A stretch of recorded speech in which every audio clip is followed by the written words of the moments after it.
첫날 밤에 그분이 제게 건넨 것은 평생 간직해온 도자기 하나였습니다.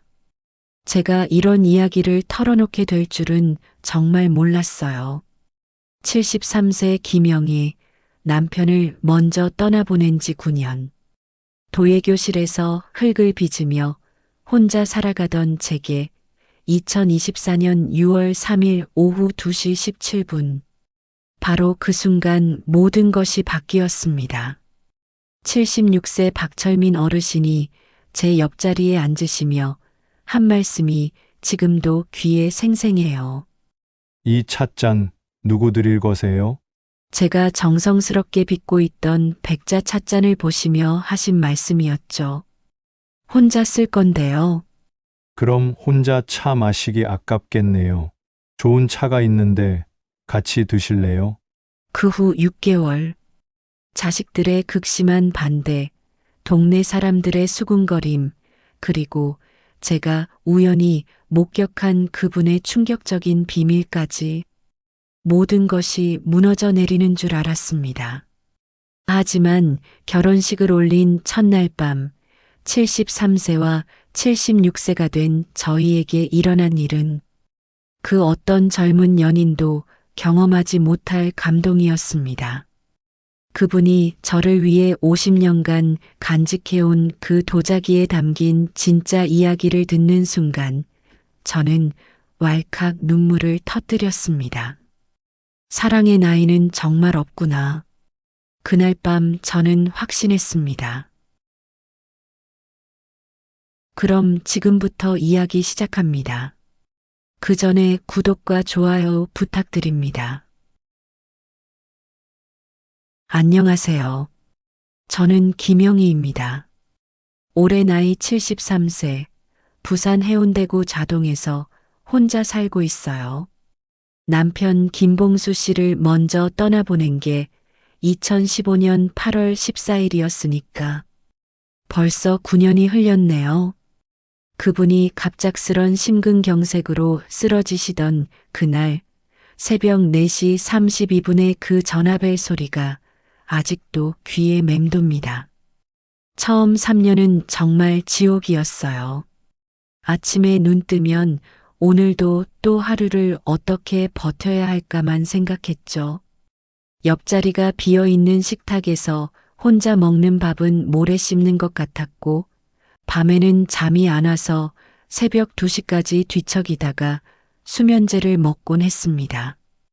자식들이 걱정해서 엄마 뭔가 취미 생활이라도 해봐 하고 권해줬지만 뭘 해도 재미가 없더라고요. 독서 모임도 나가봤지만 책 내용이 머리에 안 들어왔고 요가 교실도 다녔지만 몸이 아픈 게 아니라 마음이 아픈 거라서. 그러던 2024년 5월 23일 딸아이가 제게 해운대 문화회관 도예교실 수강 신청서를 가져왔어요. 엄마, 이번엔 이걸 해보세요. 흙 만지면서 뭔가 만드는 거라 좋을 것 같아요. 저도 예전에 해봤는데 마음이 편해지더라고요. 사실 큰 기대는 없었어요. 그냥 딸아이 성화에 못 이겨서 등록한 거였죠. 어차피 한 달만 다니고 그만둘 거야 하는 마음이었습니다. 첫 수업 날인 2024년 6월 3일 월요일 오후 2시, 저는 무거운 발걸음으로 해운대 문화회관 3층 도예실로 향했습니다. 복도에서부터 흙냄새가 났어요. 오래된 추억 같은 어릴 적 시골 할머니 댁에서 맡던 그런 냄새. 문을 열고 들어서니 20명 정도의 어르신들이 앞치마를 두르고 앉아 계셨어요. 대부분 여성분들이고 남성분은 서너 분 정도. 저는 구석진 자리에 조용히 앉았습니다. 그때만 해도 몰랐어요. 제 인생을 완전히 바꿔놓을 분이 바로 제 옆자리에 앉게 될 거라는 걸. 수업이 시작된 지 15분쯤 지났을 때였어요. 문이 열리면서 한 분이 늦게 들어오셨습니다. 키 173cm 정도, 약간 구부정하지만 여전히 단정한 자세를 유지하고 계신 76세 남성분이었어요. 회색 가디건에 깔끔한 면바지, 그리고 손에는 낡았지만 정성스럽게 관리된 것 같은 가죽 공구함을 들고 계셨죠. 죄송합니다.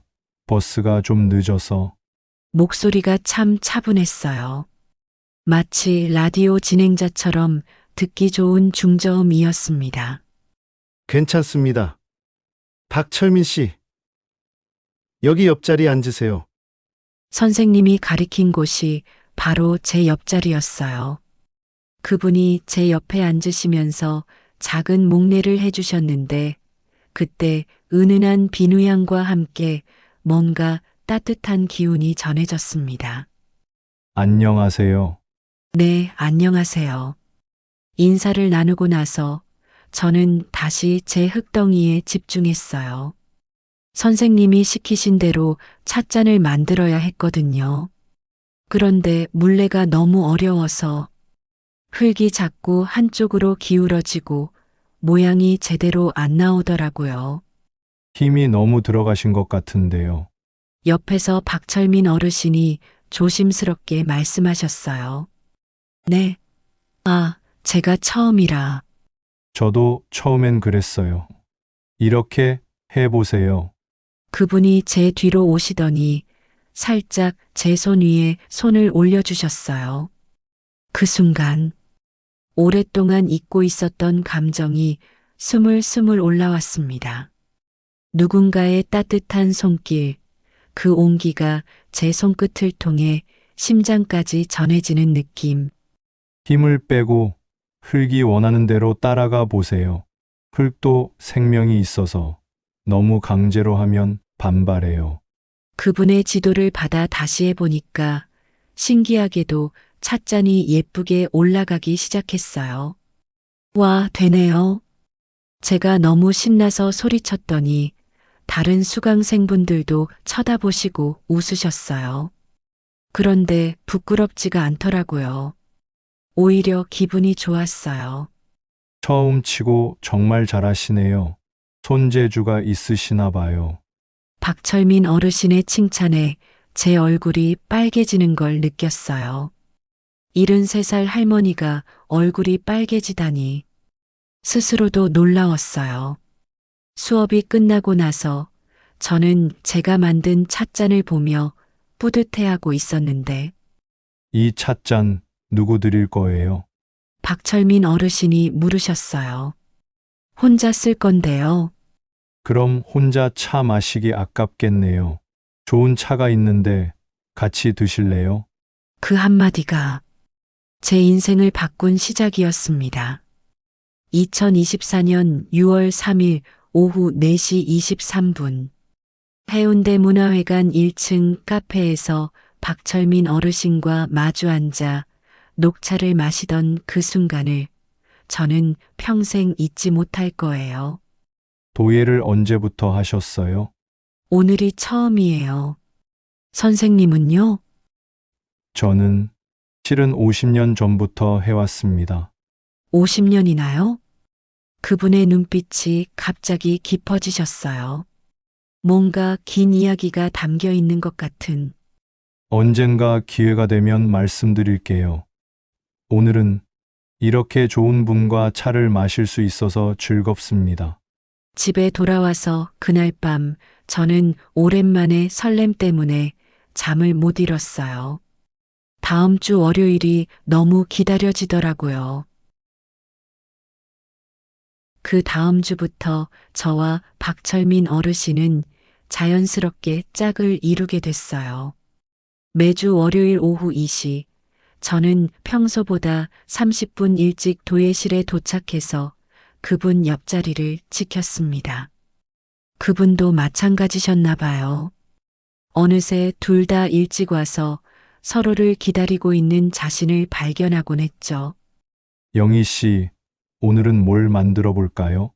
철민 씨가 가르쳐 주신 대로 해볼게요. 점점 자연스러워지는 대화, 점점 가까워지는 거리. 어느새 저희는 시자를 빼고 이름을 부르게 됐어요. 박철민 어르신의 솜씨는 정말 대단했습니다. 그분의 손에서 나오는 도자기들은 마치 예술 작품 같았어요. 특히 2024년 6월 24일 그분이 만드신 다랑아리를 봤을 때는 정말 감탄사가 절로 나왔습니다. 철민아, 이거 정말 박물관에 있어도 될 것 같다. 과찬이야. 그런데 영희야, 너도 정말 늘었어. 이 접시 봐. 얼마나 우아한데. 그분이 제가 만든 청자 접시를 들고 감탄해 주실 때 저는 가슴이 뛰는 걸 느꼈어요. 남편이 살아계실 때도 이런 느낌은 없었거든요. 젊은 시절의 사랑과는 다른 더 깊고 성숙한 감정이었어요. 어느 날은 수업이 끝나고 같이 해운대 바닷가를 걸었어요. 2024년 7월 8일 오후 5시 노을이 지는 바다를 보며 그분이 처음으로 자신의 이야기를 들려주셨습니다. 영희야, 내가 왜 도예를 50년이나 했는지 알고 싶어? 궁금해했어요.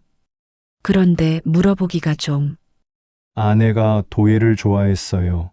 신혼 초에 같이 배웠는데 아내가 먼저 떠나면서 혼자 계속한 거예요. 그 순간 제 가슴이 먹먹해졌어요. 그분도 저와 같은 아픔을 갖고 계셨던 거예요. 언제 돌아가셨어요? 7년 전에 췌장암이었어요. 마지막에 아내가 한 말이 여보, 나 없어도 도자기는 계속 만들어요. 그게 우리의 사랑의 증거니까 였어요. 그분의 눈가에 눈물이 맺혔어요. 저도 모르게 그분의 손을 꼭 잡아드렸습니다. 철민아, 힘들었겠어요. 그런데 영희야, 신기한 게 너와 함께 도자기 만들면서 처음으로 즐거워졌어요.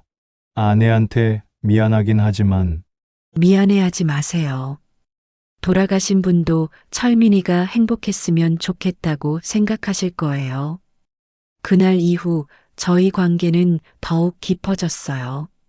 매주 월요일 도예 수업 후에는 함께 커피를 마시고 때로는 동네 재래시장에서 같이 장을 보기도 했습니다.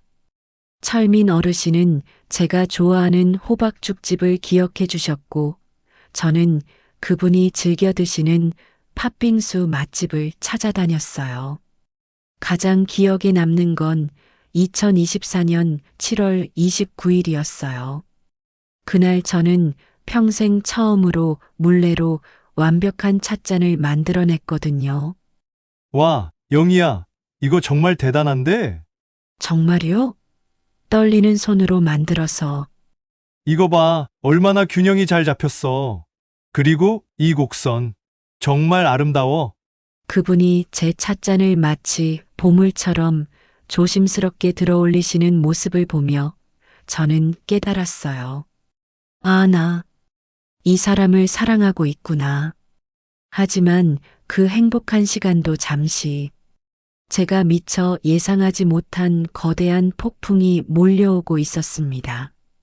집에 가는 길에 딸아이한테서 온 문자 메시지를 본 순간 제 행복은 산산조각이 나기 시작했어요.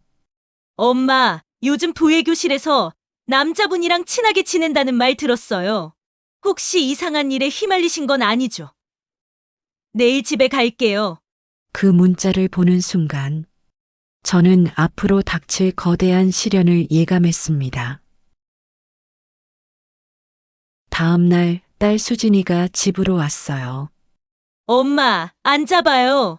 이야기 좀 해야겠어요. 딸의 표정이 심상치 않았어요. 눈썹을 찌푸리고 입술을 꼭 다문 채로 소파에 앉더니 저를 빤히 쳐다봤습니다. 엄마 도예교실 다니는 거 좋아요. 그런데 거기서 남자분이랑 너무 친하게 지낸다는 얘기를 들었어요. 누가 그런 얘기를 동네 이모가 그러는데 엄마가 남자분이랑 바닷가도 같이 걸어 다니고 시장에서도 같이 장 보는 걸 봤다더라고요. 그 순간 제 얼굴이 화끈거렸어요. 벌써 동네에 소문이 퍼진 건가요? 딸아, 그냥 도예 선배님이시고 가끔 이야기도 나누고. 엄마, 나이가 몇이에요? 73살이잖아요. 아버지 돌아가신 지 겨우 9년밖에 안 됐는데. 벌써 다른 남자 만나요? 딸의 날카로운 목소리에 가슴이 찔렸어요. 마치 제가 엄청난 죄를 지은 것처럼 느껴졌습니다. 수진아, 그런 게 아니라. 그럼 뭐예요?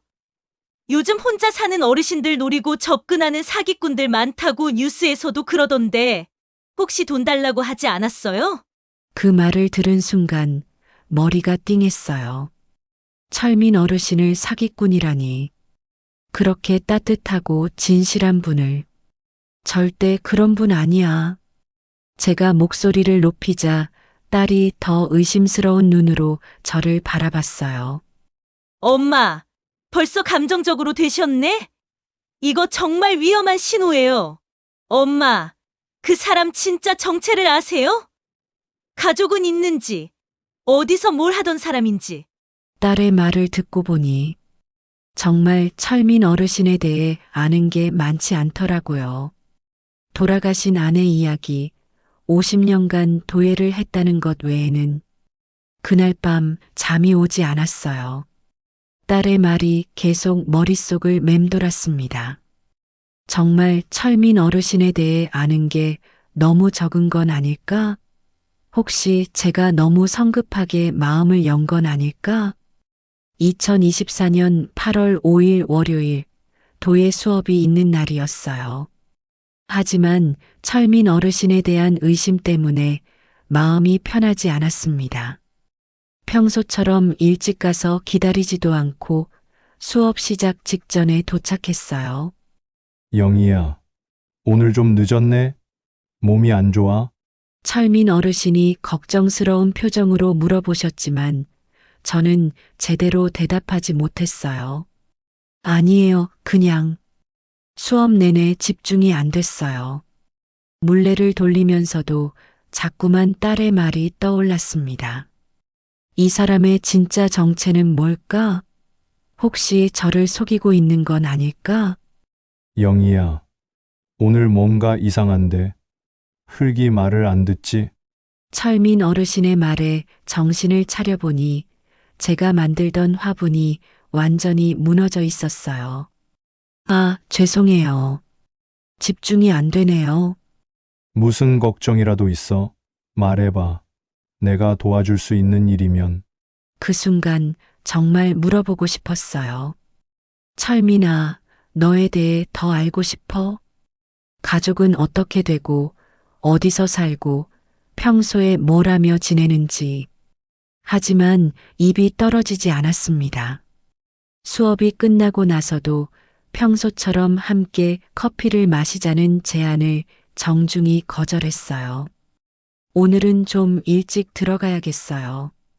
철민 어르신의 실망스러운 표정을 보며 저도 마음이 아팠지만 딸의 걱정이 계속 머릿속을 떠나지 않았습니다. 그런데 2024년 8월 12일 더 충격적인 일이 벌어졌어요. 우연히 센텀시티 백화점에서 철민 어르신을 봤는데 50대 초반으로 보이는 단정한 여성과 함께 있는 거예요. 그 여성은 철민 어르신의 팔짱까지 끼고 있었습니다. 저는 숨어서 지켜봤어요. 그들이 함께 식당에 들어가고 마주 앉아서 정답게 이야기하는 모습을. 저 여자는 누구지? 돌아가신 아내가 있다고 했는데 혹시 거짓말이었나? 머릿속이 하얘졌어요. 가슴이 쿵쿵 뛰면서 숨이 가빠졌습니다. 설마 제가 완전히 속은 건 아니겠죠? 집에 돌아와서 그날 밤 정말 많이 울었어요. 베개를 적실 만큼. 역시 딸 말이 맞았나? 내가 너무 순진했나? 73살 늙은 할머니한테 진심으로 접근할 리가 없지. 다음 주 도예 수업에 가기가 무서웠어요. 철민 어르신과 어떤 얼굴로 마주봐야 할지. 그분에게 직접 물어볼 용기도 없었고, 그렇다고 모른 척 할 수도 없었습니다. 결국 2024년 8월 19일 월요일, 저는 도예 수업을 빠졌어요. 처음으로 무단 결석을 한 거였죠. 철민 어르신한테서 전화가 왔어요. 영희야, 오늘 수업에 안 왔길래 혹시 아픈 거 아냐? 아니에요, 그냥 몸이 좀 안 좋아서. 그럼 내가 집으로 갈까? 약이라도 사다 줄게. 아니에요, 괜찮아요. 며칠 쉬면 나을 거예요. 전화를 끊고 나서 눈물이 또 왈칵 쏟아졌어요. 그분의 걱정스러운 목소리가 진짜 같아서 더 혼란스러웠습니다. 만약 진심이라면 내가 이렇게 의심하는 게 미안하고, 만약 거짓이라면 나는 어떡하지? 그 후 일주일 동안 저는 집에만 틀어박혀 있었어요. 철민 어르신의 전화도 받지 않고 문자도 읽지 않았습니다. 그런데 마음 한구석에서는 계속 그분이 그리워졌어요. 하지만 저는 아직 몰랐습니다. 이 모든 의심과 오해가 곧 더 큰 파국으로 이어질 거라는 걸. 2024년 8월 26일 월요일, 일주일째 도예 수업을 빠진 날이었어요. 오후 3시쯤 집 현관문을 두드리는 소리가 들렸습니다. 영희야, 나야. 철민이야, 문 좀 열어줘. 심장이 쿵쾅거렸어요. 어떻게 해야 할지 몰라서 한참 동안 문 앞에서 망설였죠. 영희야, 내가 무슨 걱정을 하고 있는지 모르겠지만 우리 이야기 좀 하자. 이렇게 피하면 해결되는 게 없잖아. 결국 문을 열 수밖에 없었어요. 철민 어르신은 며칠 사이에 많이 초췌해 보이셨습니다. 수염도 깔끔하게 정리되지 않았고, 평소 반듯하던 옷차림도 구겨져 있었어요. 왜 여기까지 오셨어요? 일주일째 연락이 안 되니까 걱정됐지. 혹시 큰 병이라도 난 줄 알았어. 그분의 진심 어린 걱정을 보니 오히려 더 죄책감이 들었어요. 하지만 센텀시티에서 본 그 장면이 자꾸 떠올랐습니다. 철민 씨, 저 물어볼 게 있어요. 뭐든 물어봐. 지난주에 센텀시티에서 여자분이랑 같이 계시는 걸 봤어요. 그분은 누구세요? 철민 어르신의 얼굴이 순간 굳어졌어요. 뭔가 당황하는 기색이 역력했습니다. 아, 그걸 봤구나. 돌아가신 아내분이 있다고 하셨는데, 혹시 거짓말이었나요? 아니야. 그게 아니라 철민 어르신이 말을 더듬더니 한숨을 크게 쉬셨어요. 복잡한 일이야. 지금 당장 설명하기가. 그 순간 바로 그때였어요. 아들 상철이가 집으로 들어왔습니다.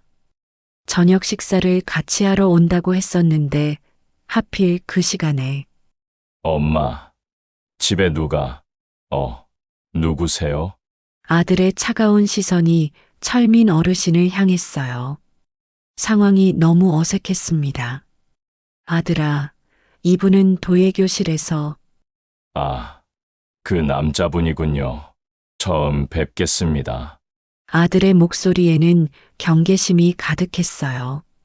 악수도 하지 않은 채 팔짱을 끼고 철민 어르신을 위아래로 훑어보더라고요.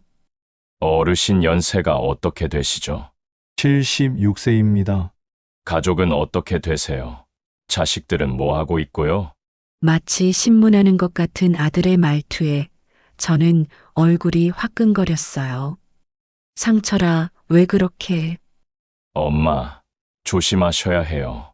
요즘 혼자 사는 어르신들 겨냥한 보이스피싱이나 결혼 사기가 얼마나 많은데. 그 순간 철민 어르신의 표정이 완전히 변했어요. 상처받은 듯한 분노가 섞인 표정이었습니다. 젊은 친구, 내가 뭔가 잘못했나? 어르신을 사기치러 왔다고 생각하는 거야? 아니, 그런 건 아니고 그냥 확인하는 거예요. 우리 어머니 재산이 좀 있거든요. 아들의 말에 저는 정말 창피했어요. 하지만 동시에 철민 어르신이 센텀시티에서 다른 여자분과 있던 일도 신경 쓰였고, 상철아, 그만해. 철민 씨, 죄송해요. 아니야, 영희야.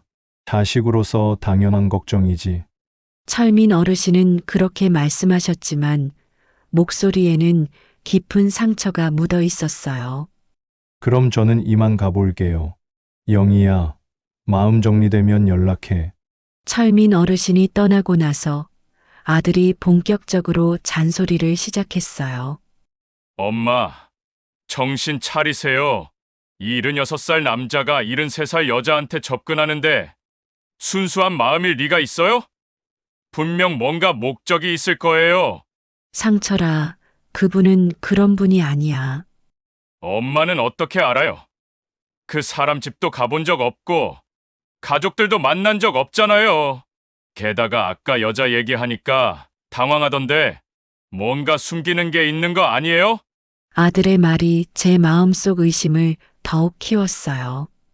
정말로 철민 어르신이 뭔가 숨기고 있는 걸까요? 엄마, 제발 정신 차리세요.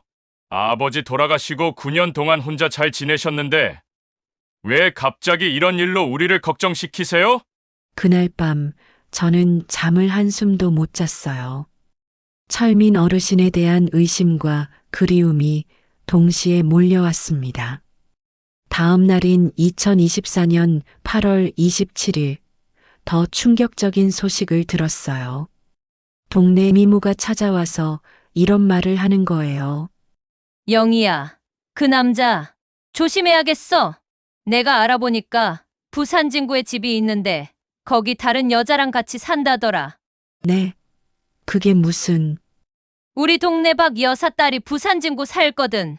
그 동네에서 봤다는데 그 남자가 50대 여자랑 장도 같이 보고 집에도 같이 들어가더라는 거야.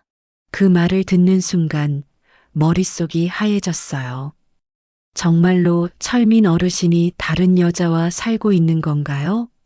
그 여자가 누군지는 모르겠지만 아무튼 조심해. 요즘 세상이 어떤 세상인데 나이 든 사람들끼리 순수한 만남이 어디 있어? 미모가 떠난 후 저는 소파에 주저앉았어요. 온몸에 힘이 빠지면서 눈물이 주르륵 흘러내렸습니다. 정말로 나만 바보였구나. 73살 늙은 할머니가 사랑받을 수 있다고 생각한 내가 한심했어. 그때부터 저는 완전히 철민 어르신을 피하기 시작했어요. 전화도 받지 않고 도예 수업도 나가지 않았습니다. 집에서만 지내면서 그분과 함께했던 행복했던 시간들을 지우려고 노력했어요. 하지만 지워지지 않았어요. 그분의 따뜻한 손길, 부드러운 목소리, 진심 어린 미소, 모든 게 가짜였을까요? 2024년 9월 2일, 저는 결심했습니다. 더 이상 이런 고통을 견딜 수 없다고 직접 만나서 모든 걸 끝내기로 했어요. 2024년 9월 3일 화요일 오후 4시, 저는 철민 어르신께 문자를 보냈어요. 철민 씨, 해운대 바닷가에서 만나요. 할 말이 있어요. 30분 후 답장이 왔습니다. 알겠어요. 30분 후에 갈게요. 해운대 해수욕장 동백섬 입구에서 기다리고 있는데 멀리서 철민 어르신이 걸어오시는 게 보였어요. 평소보다 걸음이 느리고 어깨도 많이 처져 있었습니다. 영희야, 앉아요. 벤치에 앉아서 한참 동안 둘 다 말이 없었어요. 파도 소리만 계속 들렸습니다. 철민 씨, 저 결심했어요. 무슨 결심? 우리 관계를 정리하려고요. 철민 어르신이 깜짝 놀라며 저를 쳐다봤어요. 갑자기 왜? 갑자기가 아니에요. 그동안 생각 많이 했어요. 우리 나이에 이런 감정을 갖는 게 올바른 일인가 하고요. 영희야, 나이가 뭐가 중요해? 우리가 서로 좋아하고 행복하면 되는 거 아니야? 그분의 간절한 목소리에 마음이 흔들렸지만 저는 고개를 저었어요. 자식들도 반대하고 동네 사람들도 수군거리고 그리고 뭐? 센텀시티에서 본 그 여자분. 정말 누구예요? 철민 어르신의 얼굴이 어두워졌어요. 그것 때문에 이러는 거야? 대답해 주세요. 누구세요? 한참을 침묵하시더니 철민 어르신이 한숨을 쉬며 입을 열었어요. 네, 며느리야. 며느리요? 큰아들 며느리. 아들은 3년 전에 교통사고로 며느리 혼자 손자를 키우고 있어. 그 순간 제 머릿속이 더 복잡해졌어요. 그럼 왜 처음에 말씀 안 해주셨어요? 왜 당황하셨어요? 며느리가 아직 젊잖아. 43살이야. 그런데 내가 다른 여자를 만난다고 하면 며느리 입장에서 어떻겠어? 아버지가 바람 피운다고 생각할 수도 있고, 그래서 숨긴 거예요? 숨긴 게 아니라 때를 기다린 거야. 언젠가는 소개시켜 드리려고 했는데. 철민 어르신의 설명을 들어도 뭔가 석연치 않았어요. 동네 소문에서는 같이 산다고 했는데 부산 진구에 같이 사신다면서요? 뭐? 누가 그런 소리를? 동네에서 다 알고 있어요. 아들 없는 며느리랑 같이 살면서 저한테는 다른 얘기 하신 거 아니에요?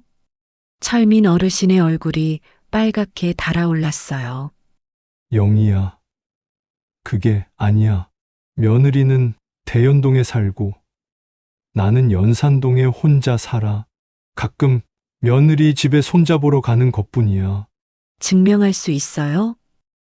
뭐? 증명할 수 있냐고요. 정말로 혼자 사는지, 며느리와는 그냥 며느리 사이인지. 그 말을 하고 나서도 제 자신이 너무 차갑게 굴고 있다는 걸 알았어요. 하지만 자꾸만 의심이 들었습니다. 철민 어르신은 한참 동안 저를 바라보시더니 조용히 말씀하셨어요. 영희야. 내가 나를 그렇게 믿지 못하는구나. 철민 씨, 내가 너한테 거짓말을 한 적이 있었나? 내가 너를 속이려고 접근했나? 그분의 목소리에 깊은 상처가 묻어 있었어요. 50년 동안 도예해온 것도 거짓말이고, 죽은 아내 얘기도 거짓말이고, 다 의심하는 거야? 그게 아니라 그럼 뭐야? 나이 많은 남자가 나이 많은 여자한테 접근하는 건 다 사기라고 생각하는 거야?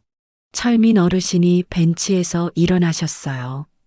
영희야, 나는 너를 진심으로 좋아했어. 아내 떠나고 7년 만에 처음으로 다시 살고 싶다는 마음이 생겼어. 그분의 눈에 눈물이 고이는 게 보였어요. 하지만 내가 이렇게 의심한다면 더 이상 무슨 소용이 있겠어? 철민 씨, 잠깐. 영희야, 행복해. 너의 선택을 존중할게. 철민 어르신은 그렇게 말씀하시고 돌아서서 걸어가기 시작했어요. 점점 작아지는 그분의 뒷모습을 보며 저는 가슴이 찢어지는 것 같았습니다. 내가 뭘 한 거지? 정말로 좋은 분을. 내가 너무 의심만 한 건 아닐까? 하지만 이미 늦었어요. 철민 어르신은 저 멀리 사라져 가고 계셨고 저는 그분을 붙잡을 용기가 없었습니다. 그날 밤 저는 평생 가장 많이 울었어요. 행복했던 시간들이 모두 물거품이 된 것 같아서, 그리고 제가 그분에게 상처를 준 것 같아서. 하지만 저는 아직 몰랐어요. 며칠 후 모든 진실이 밝혀질 거라는 걸. 2024년 9월 15일 토요일 오전 10시. 제 인생을 완전히 바꾼 전화 한 통이 걸려왔어요. 여보세요. 김영희 어머님 맞으시죠? 저는 박은주라고 하고요. 박철민 아버님의 며느리입니다. 순간 심장이 멈추는 줄 알았어요. 철민 어르신의 며느리라니. 아, 네. 어머님, 급하게 연락드린 이유가 있어요. 아버님이 병원에서 어머님과의 일을 다 말씀해 주셨거든요. 제가 그동안 오해하고 있었다는 걸 알았어요. 그런데 아버님이 쓰러지셨어요. 뭐라고요? 어젯밤에 갑자기 쓰러져서 지금 부산대병원 응급실에 계셔요. 의식은 있으시는데 어머님 찾으신다고 계속 말씀하시거든요. 전화기를 쥔 제 손이 덜덜 떨렸어요. 지금 상태는 어떤가요? 의사 선생님이 과로와 스트레스로 인한 일시적인 쇼크라고 하시는데 어머님, 혹시 아버님과 무슨 일이 있으셨나요? 며칠 전부터 밥도 안 드시고 밤에 잠도 못 주무시더라고요. 그 말을 듣는 순간 가슴이 찢어지는 것 같았어요. 제가 철민 어르신을 이렇게 만든 거였어요. 제가 지금 병원으로 갈게요. 그런데 어머님, 죄송한데 저희가 어머님에 대해서 오해하고 있었던 것 같아요. 아버님이 어머님 얘기를 정말 많이 하셨거든요. 얼마나 좋은 분인지, 얼마나 따뜻한 분인지. 며느리의 말에 눈물이 왈칵 쏟아졌어요. 아버님이 저한테 그러셨어요. 어머니 돌아가신 후로 처음으로 다시 살고 싶다는 마음이 생겼다고. 어머님 때문에 다시 웃을 수 있게 됐다고. 은주 씨, 어머님, 제가 바보였어요. 아버님이 혼자 사는 줄 알았는데 사실은 저희를 배려해서 따로 사는 거였거든요. 손자 봐주시려고 맨날 저희 집에 오셨는데 저는 그게 당연한 줄 알았어요. 며느리의 목소리에서 후회가 묻어났어요. 어머님이 아버님을 오해하신 것도 제가 아버님께 어머님에 대해 물어본 적이 있어서 그런가 봐요. 아버님이 말씀하기 어려워하시더라고요. 저 때문에 모든 퍼즐이 맞춰지는 순간이었어요. 철민 어르신은 며느리를 배려해서 저와의 관계를 조심스러워했던 거였고, 며느리도 아버지의 새로운 사랑을 받아들이기 어려워했던 거였죠. 30분 후, 저는 택시를 타고 부산대 병원으로 달려갔어요. 응급실 10번 병상에 누워 계신 철민 어르신을 봤을 때 정말 죽을 것 같았어요.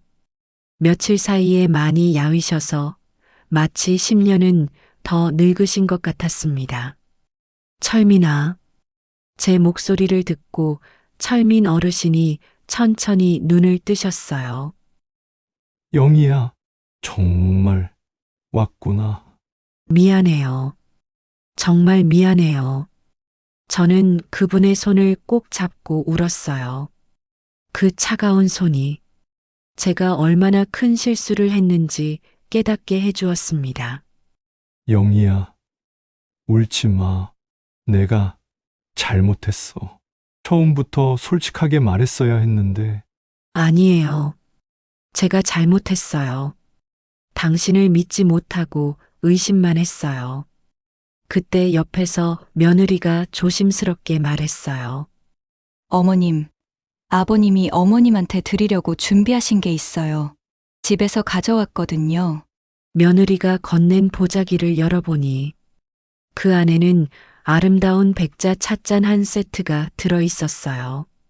제가 도예교실에서 처음 만들었던 찻잔과 똑같은 모양이었지만 비교할 수 없을 만큼 정교하고 아름다웠습니다.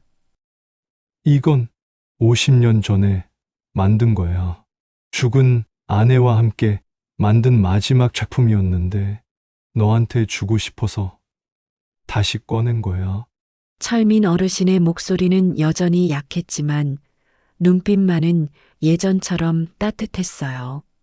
아내한테 미안하지만 이제는 너와 함께 새로운 추억을 만들고 싶어. 그 순간 저는 깨달았어요.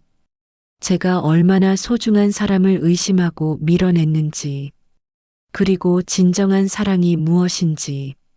철민아, 나도 당신을 사랑해요. 73살에 하는 사랑 고백이라니. 하지만 전혀 부끄럽지 않았어요. 오히려 당당했습니다. 앞으로 뭐라고 하든 상관없어요. 자식들이 반대해도, 동네에서 수군거려도 나는 당신과 함께 할 거예요. 철민 어르신의 눈에서 눈물이 흘러내렸어요. 영희야, 고마워. 정말 고마워. 며느리도 우리를 보며 눈물을 훔쳤어요. 어머님, 아버님, 저도 응원할게요. 아버님이 이렇게 행복해 하시는 모습 처음 봐요. 그날부터 모든 게 달라졌어요. 며느리는 저를 진짜 어머니처럼 대해주었고, 제 자식들도 철민 어르신의 진심을 이해하게 됐습니다. 그리고 2024년 12월 15일, 저희는 조촐한 결혼식을 올렸어요. 73세와 76세의 늦은 결혼이었지만 그 어떤 젊은 신혼부부보다 행복했습니다. 2024년 12월 15일 밤 결혼식을 마치고 저희는 해운대 신라호텔의 작은 스위트룸으로 왔어요. 73세와 76세의 첫날 밤이라니. 처음엔 서로 어색해했습니다. 영희야, 차 한잔 할까?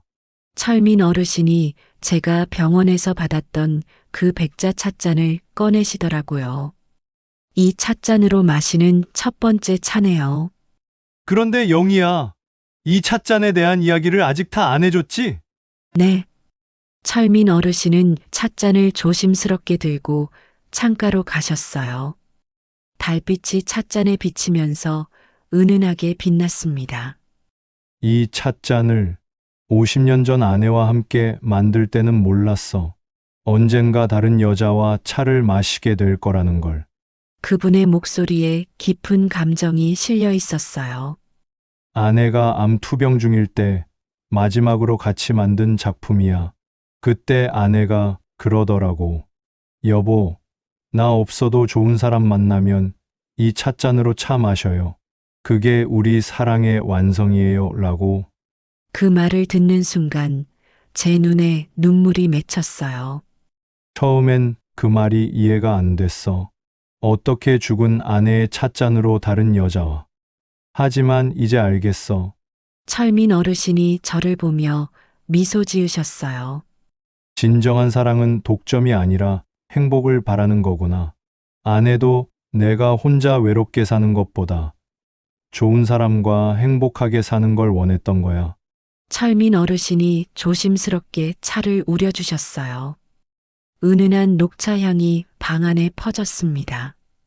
영희야, 이제 이 찻잔은 우리 찻잔이야. 우리의 새로운 시작을 축복해주는. 저는 그 찻잔을 받아들고 평생 잊지 못할 차를 마셨어요. 그 맛은 달콤하지도 쓰지도 않았지만 세상에서 가장 완벽한 맛이었습니다.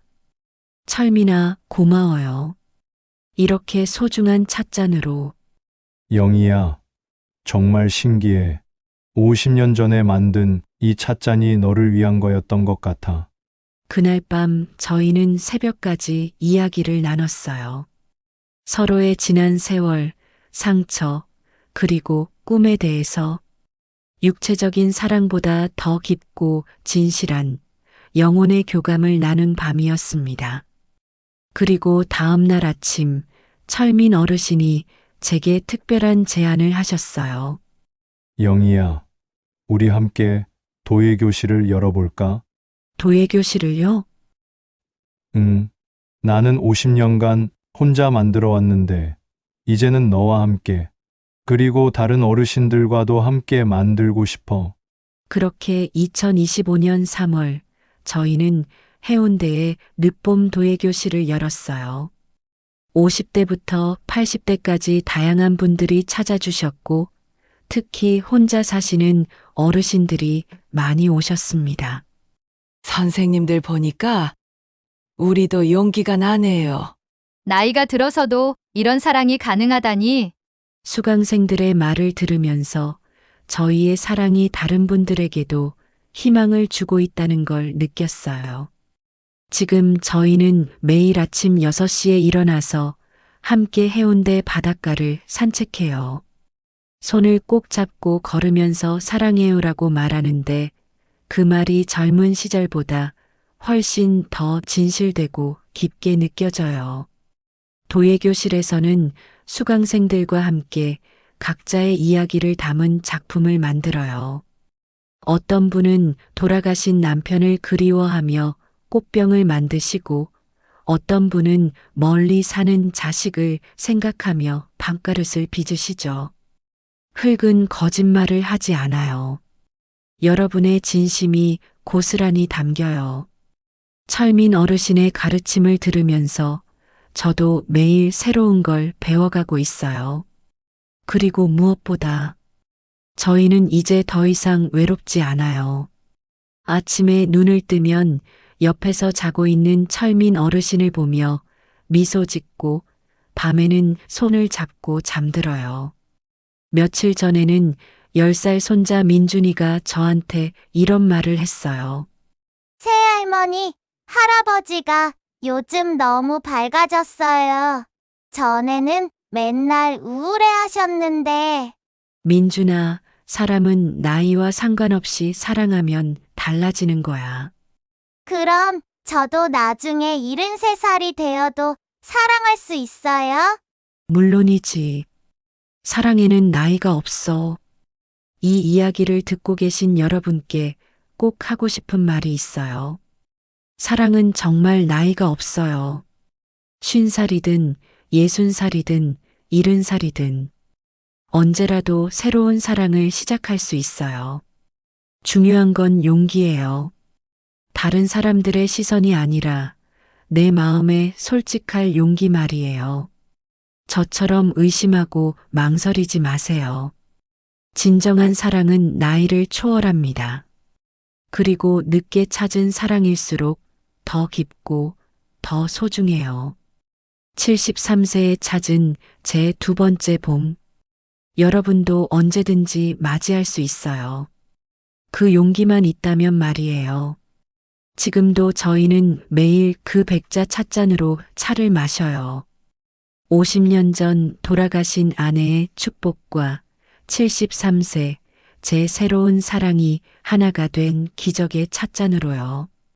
사랑하기에 늦은 나이는 정말 없습니다. 끝까지 시청해 주셔서 감사합니다. 다음에 더 재미있는 이야기로 찾아뵙겠습니다. 구독과 좋아요 부탁드립니다.